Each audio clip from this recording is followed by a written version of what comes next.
Hey guys, thanks for coming tonight. We're actually going to be talking about something that's very important to myself and to many Americans. We're going to be talking about renewable energy, but specifically, we're going to be talking about how that applies to your home.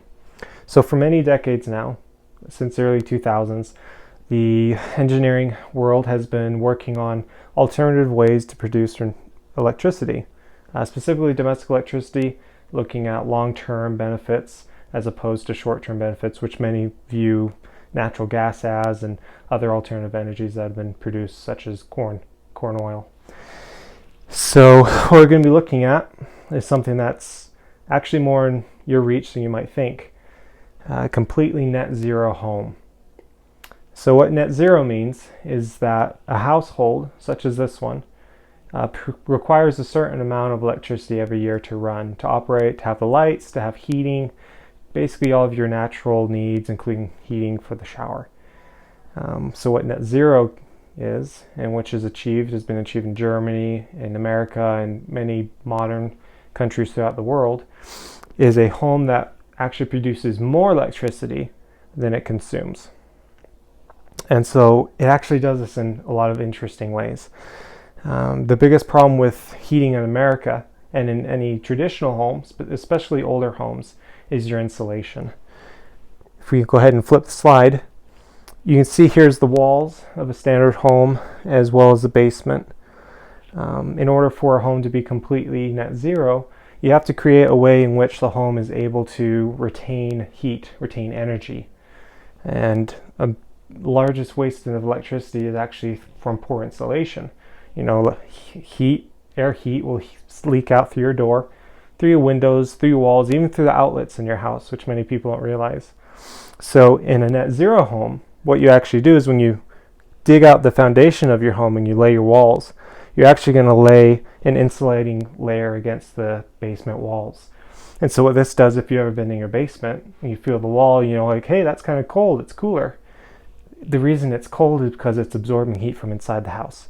So by adding this insulating barrier, you prevent that heat transfer between materials. Furthermore, if you look at the walls here, a lot of homes have traditional studs. The stud will lay flat, and you have one wall and then the exterior wall. That's a problem when you're looking at a net zero home with heat transfer, because heat transfer actually transfers through like materials into the outside. So you have heat on the inside, it hits that wood, it warms up the wood then transfers that heat outside of the home. So this is a problem. So in a net zero home, you're actually going to have two studs, kind of like one wall and one wall, but it has a stud of its own, and you have a thick layer of insulation between those studs. And so that layer of insulation actually prevents transfer of heat. And that's very important. It's kind of like electricity when you have an insulator and a conductor. That insulation is the insulator for heat, so no energy transfers through. Next, we're actually going to look at something that some people might consider a little strange, but actually insulating your roof of your attic. And the reason you do this, traditionally, if you ever go up into an attic in an older home and the heating is on downstairs, the attic's going to be hot. It's going to be boiling. It's going to be super hot because heat rises. So if you have an uninsulated attic, the heat is going to rise through the floor and through the ceiling, and it's all going to store and go to waste in the attic. So by insulating the attic, as well as the actual roof of your house, as you can see here, you're going to prevent that heat exchange, much like you do with the exterior walls and interior walls. And then if you look right here, this little gadget right here is very important and intrinsic to a net zero home in terms of heat conservation. What this is it's a heat recovery system. So any heat that does go up to the attic is captured by this and sent back down into the home. So your heat rises, gets captured and brought back down to go up through the home again. Now what this does is it takes a lot of stress off your heating system. So whatever you have, whether it's geothermal, which is a very popular idea, or if it's hydro heating, liquid heating, this home will actually have a hydroelectric solar panel, which we'll talk about in a minute. But it basically conserves heat. So anything that's produced is captured and sent back down. It also intakes air from the outside, which is very important, because if you have a completely insulated home, you have to have fresh air. If you don't have fresh air, toxins build up, people get sick, you run out of oxygen. So this heating recovery system actually takes air from the outside, runs it through a chamber which has a wall in the middle and copper pipes, kind of like with water heating. And so we'll take that heat, run the outside air through the pipes, and run the interior air through the chamber of the structure. And what this does, because copper is highly conductive, it actually allows the heat to transfer into the fresh air being brought from the outside inside. And then that old air is taken and put outside. But the key thing is the heat is retained. So a couple extra things, standard things which you know about energy saving is energy efficient appliances. Star appliances are fantastic. They tend to save on average 50% electricity and efficiency, as well as LED lighting. A simple LED light like the ones in here run on about 5 watts of electricity, whereas your standard incandescent lights run on about 60 watts.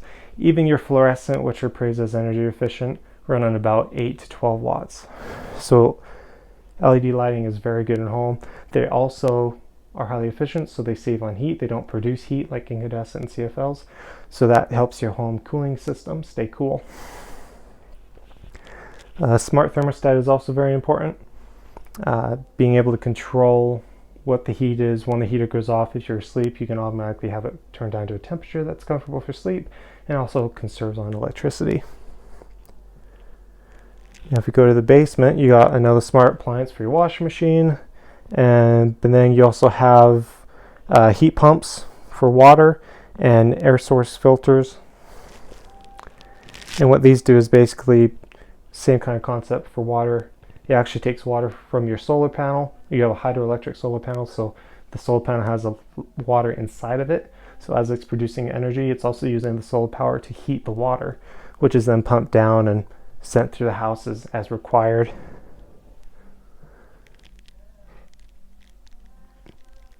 And that's really the big thing for domestic net zero homes.